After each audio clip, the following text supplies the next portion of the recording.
Next যে কবিতাটা সেটা হচ্ছে তোমাদের দ্য সেকেন্ড কামিং।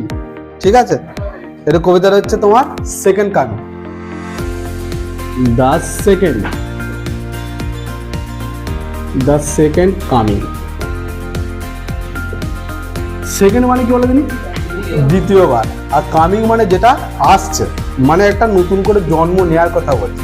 এই কামিং কথাটা যেটা মানে হচ্ছে অ্যাকচুয়ালি কিন্তু বার, জন্মের কথা বলছে, দ্বিতীয়বার জন্ম নেওয়ার কথা বলছে। কার লেখা? William Butler Yeats. তাহলে বুঝতেই পারছো উইলিয়াম বাটলার ইয়েটস কোথাকার না, আইরিশ পোয়েট। আয়ারল্যান্ডে বাড়ি হলে তাকে আইরিশ বলে, ইন্ডিয়া হলে ইন্ডিয়ান, তাই না? তো সেরকম। আর ইংল্যান্ডে হলে কি বলে, তাকে কি বলে, ব্রিটিশ বা ইংলিশ পোয়েট বা ব্রিটিশ পোয়েট বলা হয়। তো এনার হচ্ছে উইলিয়াম বাটলার ইয়েটস এর জন্ম হচ্ছে 1865, 1865 জন্ম। ঠিক আছে। আর তিনি যে শিক্ষা দীক্ষা যেটা করেছেন সেটা হচ্ছে লন্ডনে।